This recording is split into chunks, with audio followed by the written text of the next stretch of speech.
맞습니다. 안 여쭤볼 수가 없네. 네. 또 이팔성 전 우리금융지주회장이 네.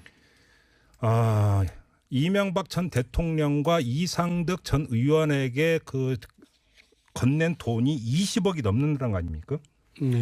그런데 이제 그 전에 이팔성 전 회장 네. 그 정도원 의원님도 개인적으로 아시는 분이에요? 저하고 굉장히 가깝고요. 네. 예.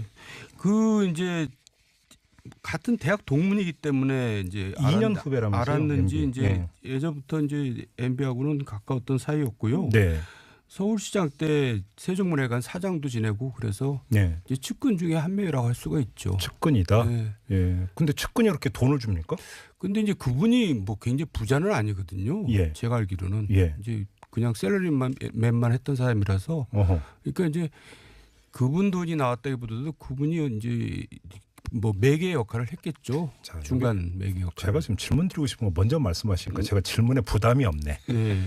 매개 역할이라고 하는 게 무슨 얘기입니까? 다시 말해서 당선 축하금 성격의 돈을 모아서 네. 자기가 전달했다. 이렇게 지금 읽고 계시는 겁니까? 그러니까 시점이 대선 전이냐 후냐인데 네. 후면은 당선 축하금일 가능성이 높고 전이면 대선 자금이고. 예, 그렇게 되겠죠. 그러니까 이팔성 전 회장이 기업이나 이런 데서 돈을 모았다. 이렇게 지금 그러니까 읽고 계시는 겁니까?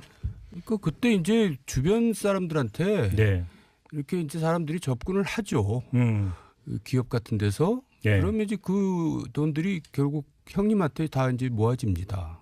그래가지고 그게 분배가 되고 그렇게 되는 형님이라고 하는 게 이상득 전 의원 말씀하시는 그렇습니다. 겁니까? 예. 근데 지금 그 언론 보도에 기초하면 이상득 전 의원에게 그 8억이 가고 네. 이명박 전 대통령 사위 이상주 삼성전자 전무를 통해서 14억 5천만 원이 갔다는 메모가 나왔다는 거 아닙니까?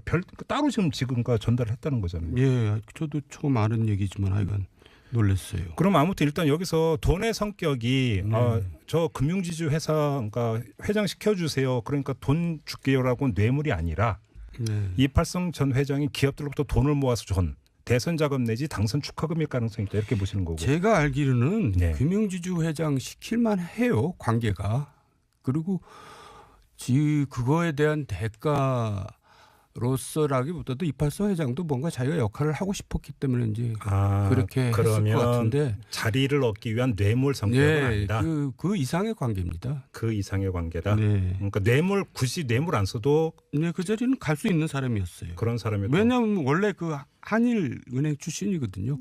금융인입니다. 그래요. 예.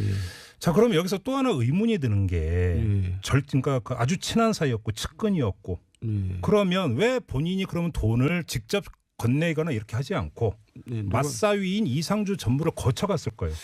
글쎄 그 부분이 원래 그 사위는 돈 문제는 이제 관련이 없는 걸로 저도 알고 있거든요. 네. 굉장히 그런 면에서는 이제 굉장히 동떨어져 있었는데 그 사위한테 줬다는 얘기는 형님한테 이제 전달하라는 얘기는 아닌 것 같아요. 잠깐만요. 좀 중요한 말씀입니다. 그러면은요. 그러니까 형님이랑 SD 그렇죠. 형님한테 줄 거면 직접 주지 그렇죠. 사회를 통해서 굳이 줄 필요는 없거든요. 그러니까요. 그러니까 그거는 좀 다른 것 같아 성격이. 그러니까 이명박 전 대통령한테 바로 그 건네기 위해서 사위를 통했다 이런 얘기가 되는 거잖아요. 글쎄 저는 이제 그거는 제가 확실하게 얘기할 수는 없지만 하여간 형님한테 줄 때는 직접 줍니다. 이상주를 통할 필요가 없죠. 제가 뭘 몰라서 지금 여쭤보는 건지 모르겠는데 그럼 MB 직접 만나서 친했다면서요? 그거는 안 되죠. 그건 안 되는 겁니까? 예, 그럼 물정 모르는 얘기입니까? 예, 그거는 그 상거래 이 동네 그 상도의를 몰라서 하는 얘기고요. 예. 서가본 의원께서 아주 고개를 그러니까 크게 저분도 뭐 옛날에 많이 만져본 사람 같은데. 제가 뭐 그쪽하고 거리가 멀었습니다만 다이렉트로 시절에도 그렇고 대통령 시절에도 그렇고 직접 돈보따리를 갖다 주진 않잖아요. 최순실 사건도 봐도 그건 촌치라는 기시고 경제 뭐 이래 하긴 해도 돈보따리 직접 뭐 이렇게 챙기고 그러지는. 그러면 이상주 전무가 등장하는 이유가 지난주에 거의 관저에 이제 살았다 내지 살다시피 했다라고는 이거하고 연결된다 이렇게 봐야 되는 건가요? 그러면? 뭐 시점을 봐야 되겠죠. 그러니까 2008년 뭐 이런 얘기 나오고 연임에 성공한 다음에도 또 돈을 줬다는 거 아닙니까? 그건 그럼 어떻게 되는 겁니까? 그건 이 양반이 되게 뭐 후한 사람이에요, 좀.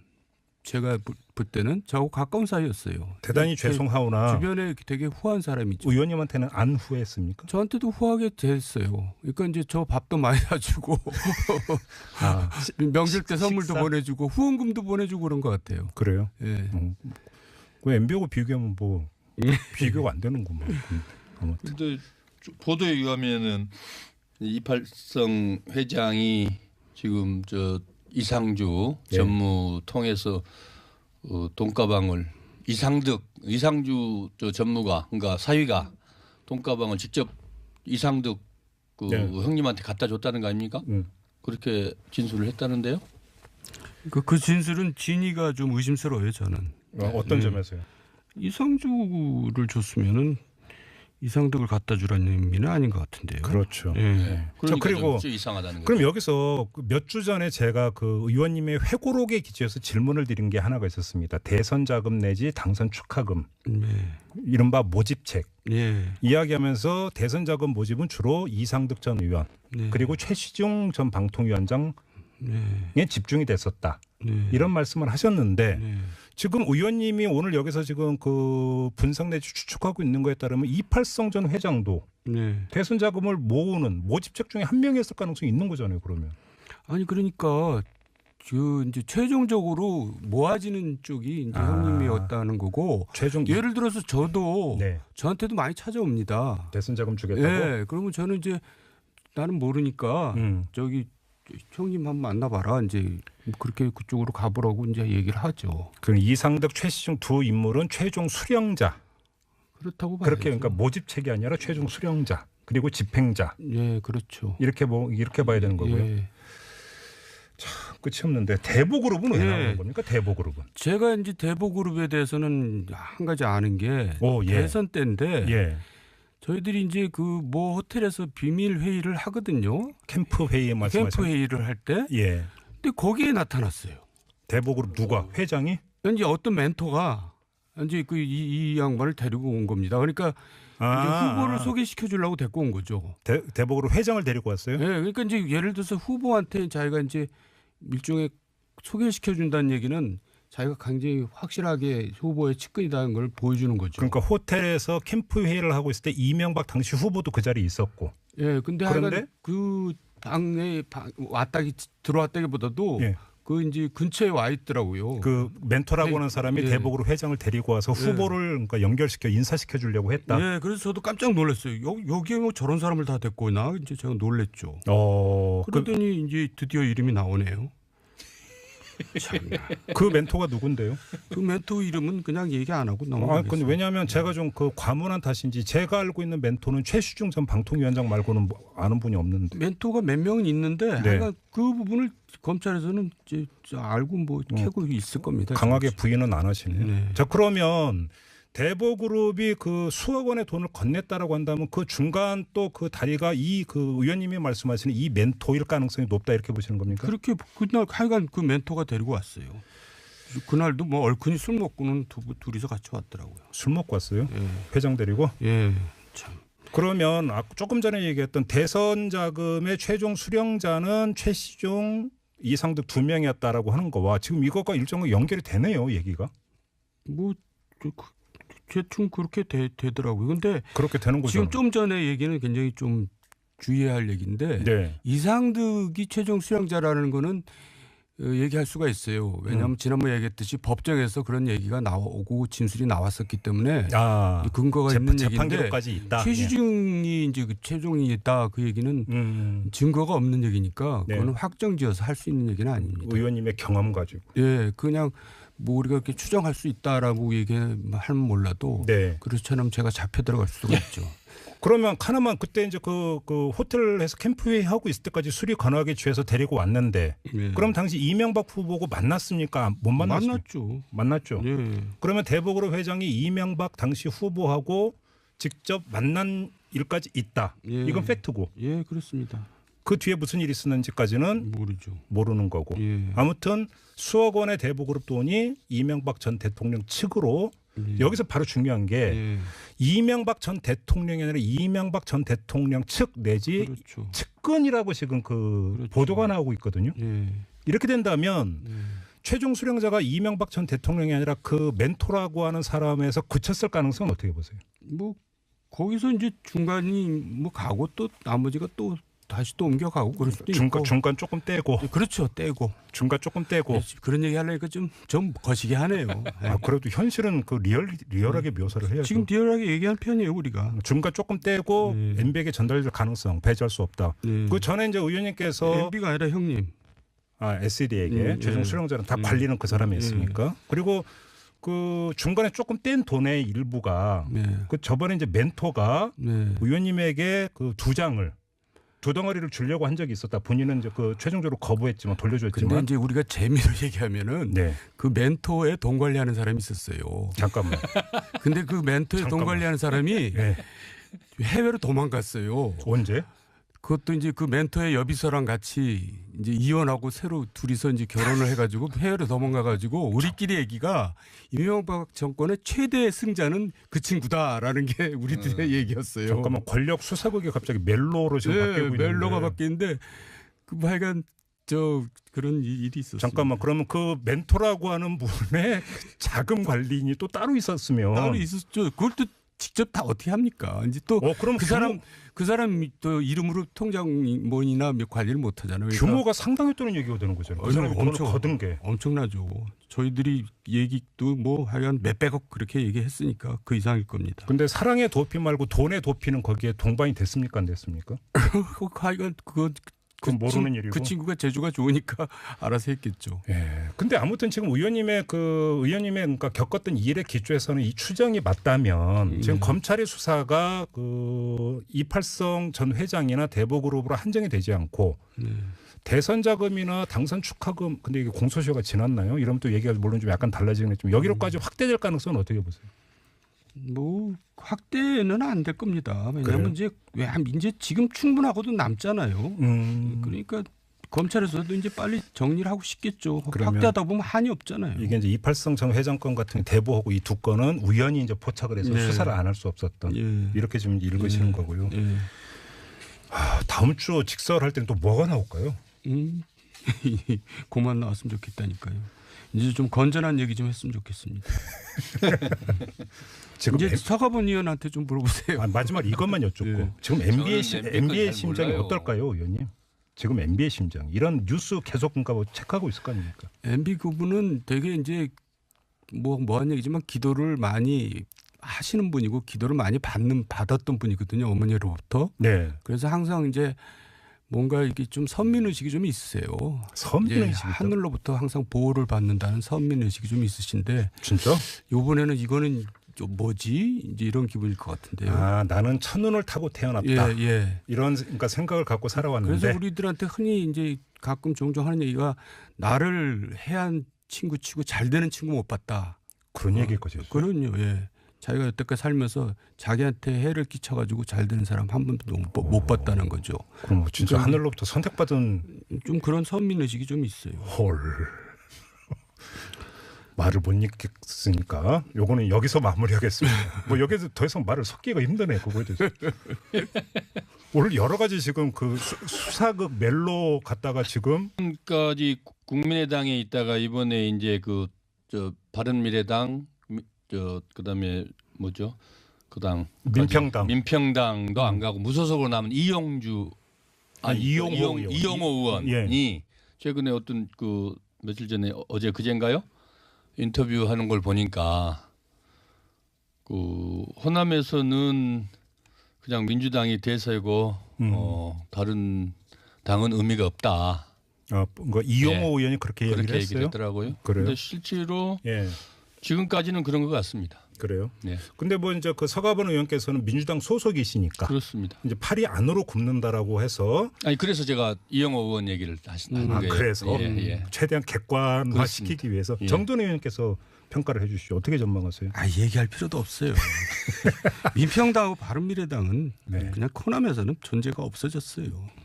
그래요? 지금 호남에 대해서 광역 선거나 지자체장 선거 얘기하는 거는 별로 의미가 없는데 민주당 석권이다. 이미 게임이 끝났죠. 최근 지난주 조사한 거 보도에 의하면은 호남에서는 민평당, 바른미래당이 5%씩 받았어요. 대략. 네. 그리고 전국적으로는 1% 민평당은 받았는데 그게 뭐 그 어느 정도 근거 있는 여론조사 같아요.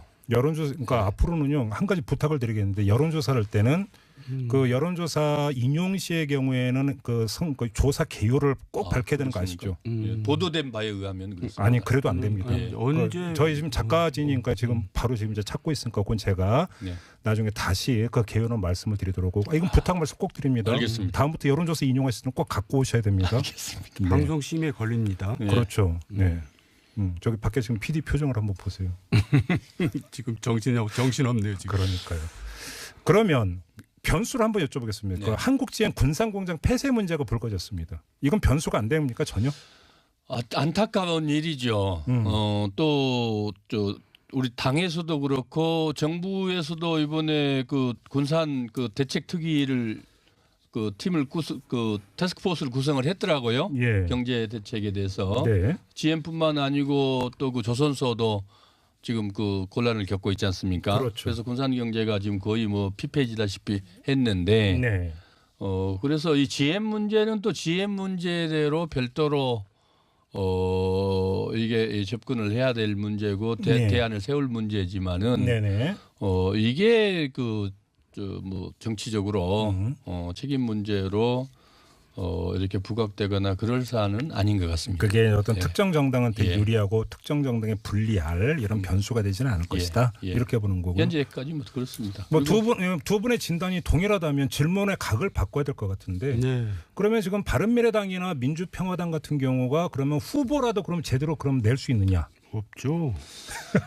계속 우리 정돈 의원님은 바른 미래당은 잘 모르겠고요. 네. 민평당은 이제 부분적으로 지금 그러니까 도지사 문제는 박지원 전 대표가 나올지 조금 뭐 유보적인 것 같아요. 인터뷰 보면은 명민한 영방인데 예. 나오겠어요. 그리고 바른미래당의 주승용 의원은 네. 불출마 선언을 했습니다. 현지에서 좀 나오는 이야기가 있습니까? 실제로 그래서 지금 거기도 이제 각 그 지역별로 민평당은 지역당이 있거든요. 예. 그래서 뭐 부분적으로 이제 또 단체장, 기초단체장 정도의 후보들은 지금 개별적으로 좀 내고 또 시도 의원들 후보는 뭐 활동들을 하고 있습니다. 그리고 일부는 이제 저쪽 서부 쪽엔 현역들이 단체장도 그렇고 네. 시도 의원들이 민평당 소속으로 있는 데가 좀 있고요. 그러면 네. 이제 광역이 아니라 기초단체장 같은 예. 경우 선택과 집중 전략 이렇게 가고 있다. 그래도 이제 크게 힘을 쓰고 있지는 못하죠. 그럼에도 역시. 불구하고 그렇습니다. 선택한 곳조차도 예. 힘을 쓰고 있지 예. 못하다. 예.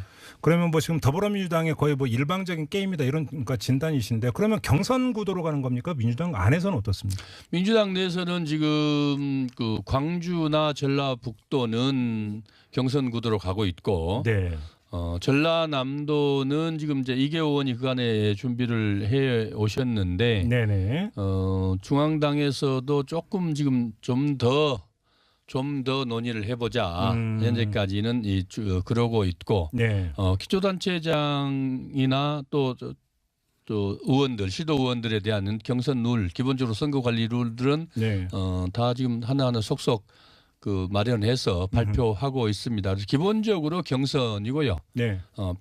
또 전략적으로 필요한 곳에만 최소한의 전략 공천을 한다. 이게 지금 당의 방침입니다. 예를 들어서 광주시장 같은 경우는 강기정 전 의원 같은 일찌감치 준비를 했다 뭐 이런 보도가 예, 그렇습니다. 그리고 최근에 이제 그 일자리 그 대책 부위원장 맡았던 이용섭 전 장관이 출마 선언을 해서 광주시장으로 지금 그렇습니다. 그러면 그 두 양강구도 이렇게 보면 되는 겁니까? 경선 그렇지는 않습니다. 또 다른 또 있고 광산구청장, 네. 민영배 광산구청장 또 광주 서구청장 했던 최용호 구청장 이렇게 해서 지금 한 4파전 정도. 그다음에 현재 시장. 제가 그거 여쭤보려고. 윤장현 시장은 어떻게 되는 거예요? 윤장현 시장까지 해서 5파전 정도 되고 있습니다. 윤장현 시장은 지금 당적이 민주당입니까? 예, 그렇습니다. 이용섭 전 장관을 제외하고는 다 그만 비슷비슷해서 그러면 지금 이용섭 전 그러니까 1강 4중 정도 뭐 이렇게 지금 현재 정돈 의원님은 경선구도 어떻게 점치셨어요? 아니 저는 제가 여쭤볼게요. 그러면 전남지사 후보는 누굽니까? 지금 전남지사 후보는 아까 말씀드렸듯이 이계호 의원이 지금 준비를 하고 지금 계속해 의석수 왔고. 때문에 말린다는 거 아니에요? 그렇습니다. 그래서 이제 당에서 아까 말씀드렸듯이 예. 당에서 좀 더 집중적으로 논의를 하자. 그런 상태입니다. 근데 지난주부터 정도원 의원께서 제자리를 계속 탐하시는 것 같아요. 예. 아니 제가 속마음을 죄송합니다. 너무 노골적으로 드러내시는 것 같아요. 감히 다들 어떻게 정 의원님 질문에 대해서 전남에 대해서는 다들 좀 궁금해 당 안팎에서 다 궁금해하고 있는 지점입니다. 그래요? 예. 예. 전북지사 같은 건 어때요? 그러면? 지금 현재 지사가 우리 당 소속에 있고요. 네. 또 거기에 그 삼선 의원 하셨던 김춘진 의원도 예, 경선을 예. 하시겠다. 예. 참여하시겠다. 그렇게 해서 아마 그렇게 지금 현재 경합 중에 있는 것 같습니다. 알겠습니다. 꼭 해야 되는 서가번 의원께서 조금 전에 아무 개요 설명 없이 여론조사 결과 인용을 했는데요. 경향신문이 한국갤럽에 의뢰한 조사입니다. 지난 20일부터 22일까지 전국의 성인 남녀 1,002명을 대상으로 전화조사원 인터뷰 방식으로 진행된 조사이고요. 95% 신뢰 수준의 표본오차 플러스 마이너스 3.1%포인트라는 이 개요. 다음부터는 여론조사 인용 안 하겠습니다. 아, 그렇게 꼭 하셔야 복잡한지 됩니다. 몰랐습니다. 그냥 네. 많이 조금 이렇게 얘기하면 돼요. 그렇죠. 구체적인 수치를 밝힐 때는 반드시 개요를 이야기를 해 주셔야 됩니다. 그렇게 하고 그러면 뭐 지금 전북지사까지 이야기하고 광주시장, 전남지사 이러면 혹시 그러면 기초단체장에서 민주당 이외의 당적을 가지고 있는 그 후보가 당선될 가능성이 점쳐지는 곳이 있습니까? 그 구체적으로 조사를 해보지 않았습니다만 현재까지는 네. 저도 뭐 제가 파악한 바에 따르면은 그게 그렇게 쉽겠냐라는 정도인데 예. 이제 선거전이 그 좀 가열되다 보면은 예. 또 이제 그 기초단체나 시도 지방 의회 같은 경우는 개인기가 또 좀 작동이 되거든요. 특히 네. 군 단위는 인구 한 2만 5천, 3만, 예. 뭐 5만 이내에 예.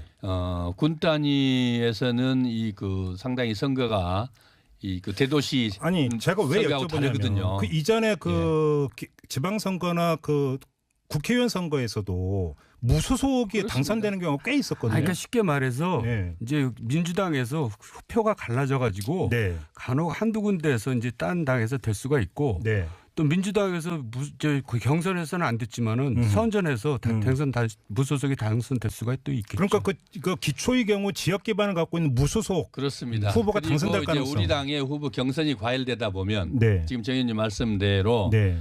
본인이 그 낙천자들이 출마는 할 수 없지만 네. 또 그 신소 관계에 따라서 어떻게 그 선거가 작동될지 모르거든요. 네네. 그런 변수들이 조금 있긴 한데 오히려 그게 변수다. 그런 그 후폭풍을 제외하고는 네.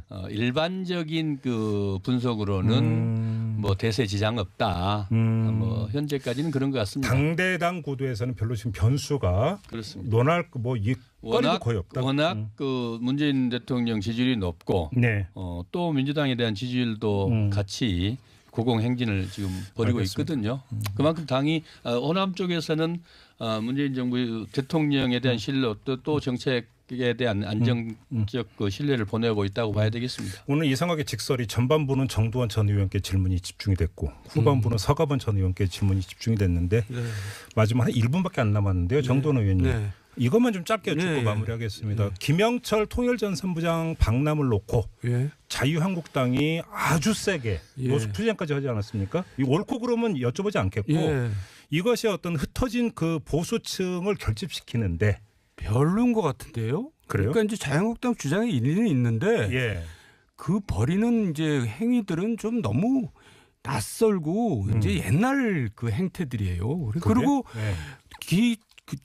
누구야 김영철 그 인간이 뭐길래 뭐 이 제1당 대표까지 나가서 그렇게 바닥에 앉아서 그러냔 말이에요. 그러니까 김영철 그 인간을 키워주는 것 같아요. 지금 오히려 닭 잡는데 수잡는 칼 썼다 이 말씀이세요? 창피해 죽겠어요. 뭐 김정은이가 왔으면 뭐 그 정도는 몰라도 김영철이 왔다고 어떻게 제1당 대표가 가서 그렇게 노숙투쟁을 하고 앉았습니까? 과잉 대응이다. 아니, 그러니까 궁색해요. 역시 또 화끈하시네. 별로 민심이 따라주지 않는 것 같아요. 이렇게 하면서 직설은 마무리하도록 하겠습니다. 서가번 전 의원, 정두환 전 의원과 함께했습니다. 고맙습니다, 두 분. 네, 감사합니다. 네. 지금 바른미래당이나 민주평화당 같은 경우가 그러면 후보라도 그럼 제대로 그럼 낼 수 있느냐? 없죠. 아, 계속 우리 정도원 의원님은 바른미래당은 잘 모르겠고요. 네. 민평당은 이제 부분적으로 지금 그러니까 도지사 문제는 박지원 전 대표가 나올지 조금 뭐 유보적인 것 같아요. 인터뷰 보면은 명민한 영방인데 나오겠어요. 그리고 바른미래당의 주승용 의원은 불출마 선언을 했습니다. 현지에서 좀 나오는 이야기가 있습니까? 실제로 그래서 지금 거기도 이제 각 그 지역별로 민평당은 지역당이 있거든요.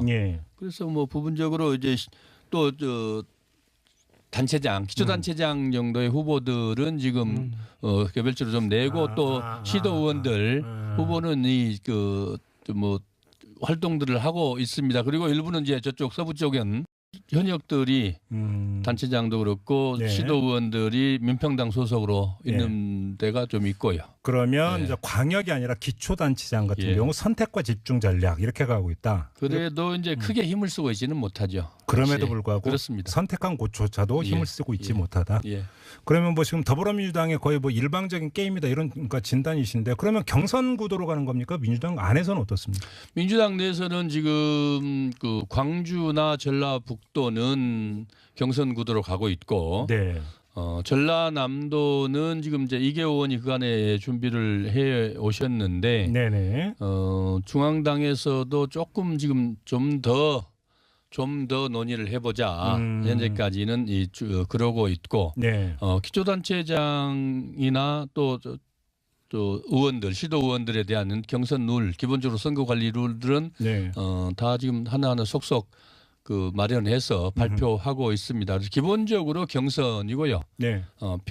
또 전략적으로 필요한 곳에만 최소한의 전략 공천을 한다. 이게 지금 당의 방침입니다. 예를 들어서 광주시장 같은 경우는 강기정 전 의원 같은 일찌감치 준비를 했다 뭐 이런 보도가 예, 그렇습니다. 그리고 최근에 이제 일자리 대책 부위원장 맡았던 이용섭 전 장관이 출마 선언을 해서 광주시장으로 그렇습니다. 그러면 그 두 양강구도 이렇게 보면 되는 겁니까? 경선 그렇지는 않습니다. 또 다른 또 있고 광산구청장, 민영배 광산구청장 또 광주 서구청장 했던 최용호 구청장 이렇게 해서 지금 한 4파전 정도. 그다음에 현재 시장. 제가 그거 여쭤보려고.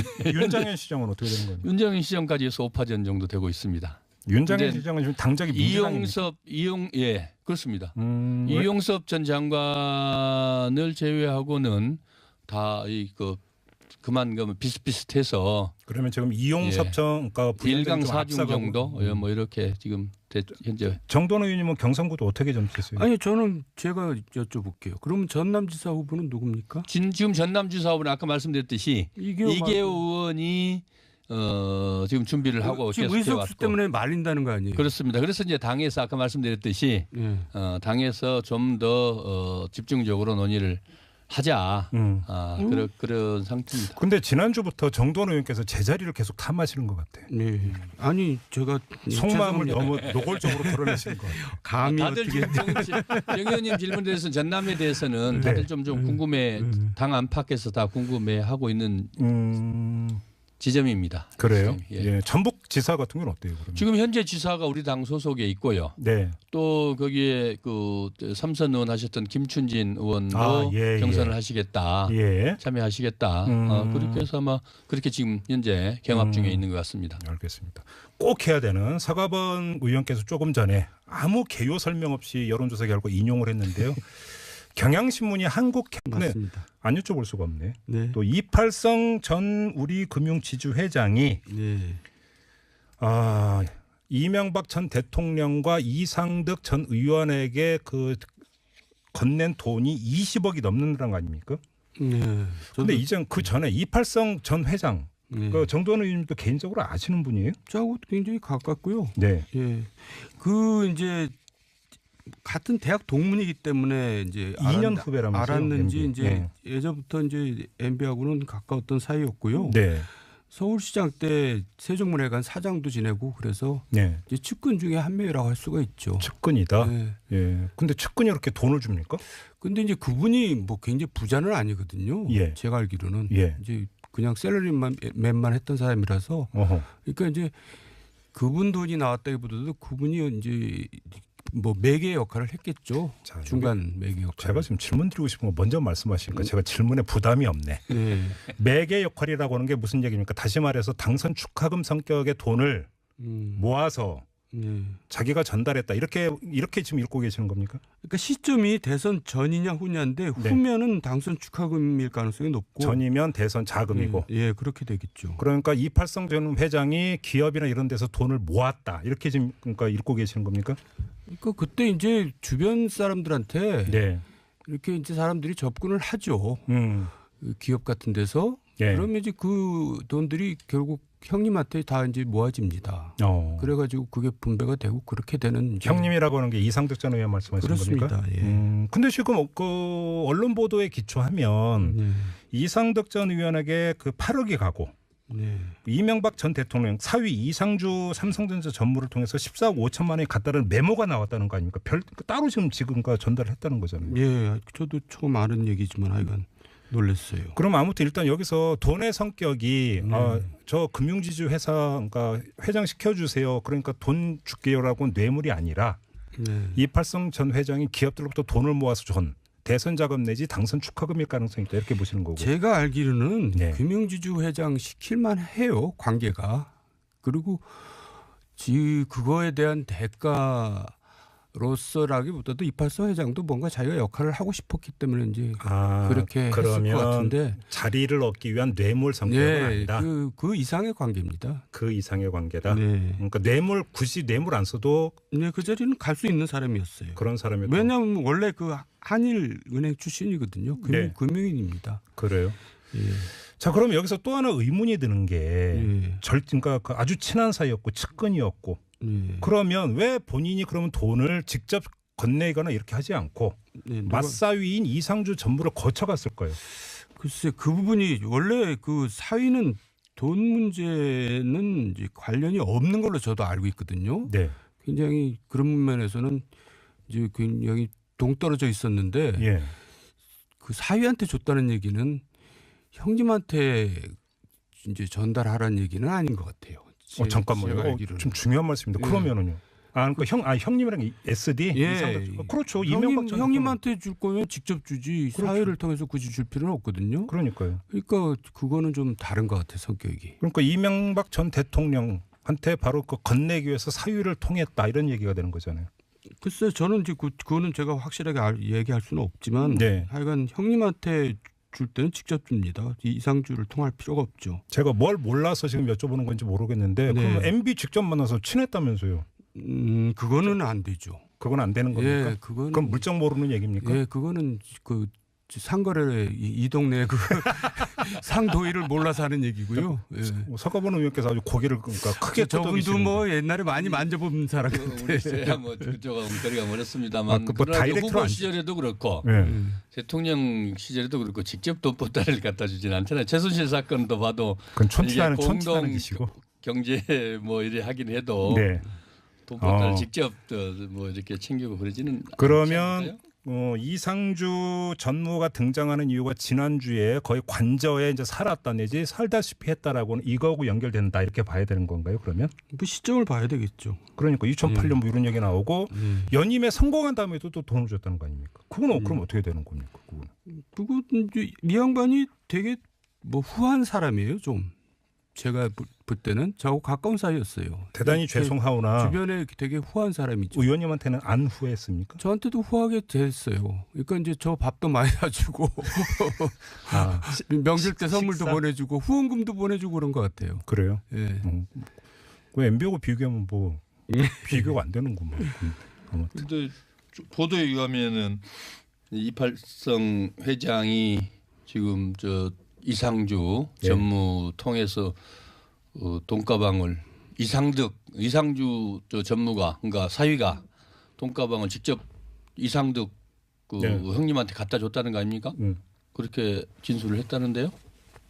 그 진술은 진위가 좀 의심스러워요, 저는. 어떤 점에서요?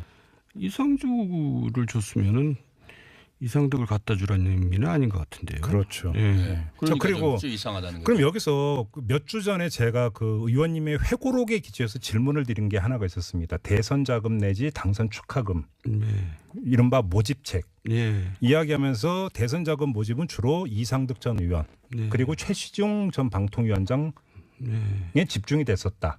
이런 말씀을 하셨는데 지금 의원님이 오늘 여기서 지금 그 분석 내지 추측하고 있는 거에 따르면 이팔성 전 회장도 대선 자금을 모으는 모집책 중에 한 명이었을 가능성이 있는 거잖아요. 그러면 아니 그러니까 그 이제 최종적으로 모아지는 쪽이 이제 형님이었다는 거고 최종 예를 들어서 저도 저한테도 많이 찾아옵니다. 대선 자금 주겠다고. 네, 그러면 저는 이제 나는 모르니까 저기 형님 한번 만나봐라 이제 그렇게 그쪽으로 가보라고 이제 얘기를 하죠. 그럼 이상득, 최시중 두 인물은 최종 수령자. 그렇다고 봐야죠. 그렇게 그러니까 모집책이 아니라 최종 수령자 그리고 집행자. 예, 그렇죠. 이렇게 봐야 되는 거고요. 예. 참 끝이 없는데 대보그룹은 왜 나오는 겁니까? 대보그룹은. 제가 이제 대보그룹에 대해서는 한 가지 아는 게 대선 때인데 저희들이 이제 그 뭐 호텔에서 비밀 회의를 하거든요. 캠프 회의에 말씀하신. 캠프 회의를 할 때. 근데 거기에 나타났어요. 대보그룹 누가? 회장이? 이제 어떤 멘토가 이제 그 이 양반을 데리고 온 겁니다. 그러니까 이제 후보를 소개시켜 주려고 데리고 온 거죠. 대보그룹 회장을 데리고 왔어요? 네, 그러니까 이제 예를 들어서 후보한테 자기가 이제 일종의 소개시켜 준다는 얘기는 자기가 굉장히 확실하게 후보의 측근이라는 걸 보여주는 거죠. 그러니까 호텔에서 캠프 회의를 하고 있을 때 이명박 당시 후보도 그 자리에 있었고. 예, 그런데 그 방에 들어왔다기보다도 그 이제 근처에 와 있더라고요. 그 멘토라고 하는 사람이 대보그룹 회장을 데리고 와서 후보를 그러니까 연결시켜 인사시켜 주려고 했다. 네, 그래서 저도 깜짝 놀랐어요. 여기에 뭐 저런 사람을 다 데리고 오나 이제 제가 놀랬죠. 그러더니 이제 드디어 이름이 나오네요. 그 멘토가 누군데요? 그 멘토 이름은 그냥 얘기 안 하고 넘어가겠습니다. 왜냐하면 제가 좀 그 과문한 탓인지 제가 알고 있는 멘토는 최시중 전 방통위원장 말고는 아는 분이 없는데. 멘토가 몇 명은 있는데 하여간 그 부분을 검찰에서는 이제 알고 뭐 캐고 있을 겁니다. 강하게 부인은 안 하시네요. 자, 그러면 대보그룹이 그 수억 원의 돈을 건넸다라고 한다면 그 중간 또 그 다리가 이 그 의원님이 말씀하시는 이 멘토일 가능성이 높다 이렇게 보시는 겁니까? 그렇게 그날 하여간 그 멘토가 데리고 왔어요. 그날도 뭐 얼큰이 술 먹고는 둘이서 같이 왔더라고요. 술 먹고 왔어요? 회장 데리고? 참. 그러면 조금 전에 얘기했던 대선 자금의 최종 수령자는 최시중, 이상득 두 명이었다라고 하는 거와 지금 이것과 일정하게 연결이 되네요, 얘기가.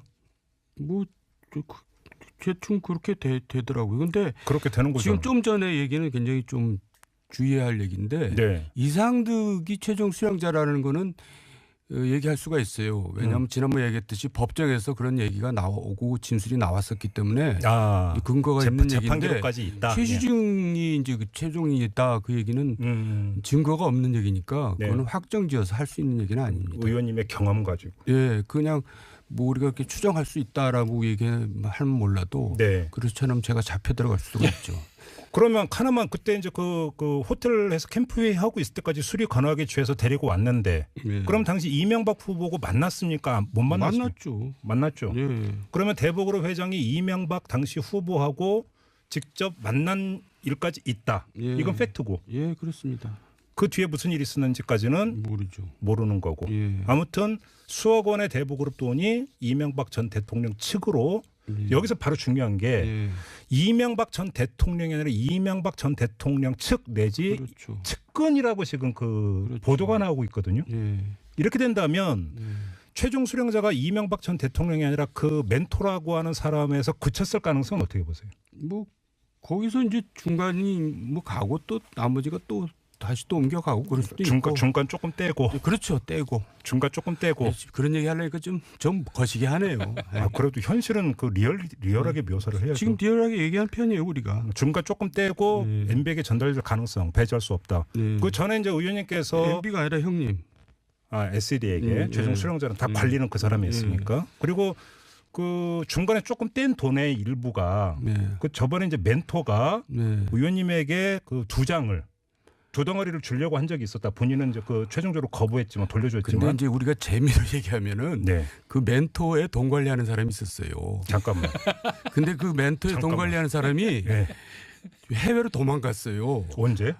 그것도 이제 그 멘토의 여비서랑 같이 이제 이혼하고 새로 둘이서 이제 결혼을 해가지고 해외로 도망가가지고 우리끼리 얘기가 이명박 정권의 최대 승자는 그 친구다라는 게 우리들의 얘기였어요. 잠깐만 권력 수사국이 갑자기 멜로로 지금 바뀌고 있는데. 멜로가 바뀌는데 그 하여간 저 그런 일이 있었어요. 잠깐만 그러면 그 멘토라고 하는 분의 자금 관리인이 또 따로 있었으면 따로 있었죠. 그걸 또 직접 다 어떻게 합니까? 이제 또 그럼 그 사람 또 이름으로 통장본이나 관리를 못 하잖아요. 그러니까 규모가 상당했다는 얘기가 되는 거죠. 그 사람이 돈을 거둔 게 엄청나죠. 저희들이 얘기도 뭐 하여간 몇백억 그렇게 얘기했으니까 그 이상일 겁니다. 근데 사랑의 도피 말고 돈의 도피는 거기에 동반이 됐습니까 안 됐습니까? 하여간 그건 모르는 일이고 그 친구가 재주가 좋으니까 알아서 했겠죠. 예. 근데 아무튼 지금 의원님의 그러니까 겪었던 일에 기초해서는 이 추정이 맞다면 지금 검찰의 수사가 그 이팔성 전 회장이나 대보그룹으로 한정이 되지 않고 대선 자금이나 당선 축하금 근데 이게 공소시효가 지났나요? 이러면 또 얘기가 물론 좀 약간 달라지긴 했지만 여기로까지 확대될 가능성은 어떻게 보세요? 뭐 확대는 안 될 겁니다. 왜냐하면 이제 지금 충분하고도 남잖아요.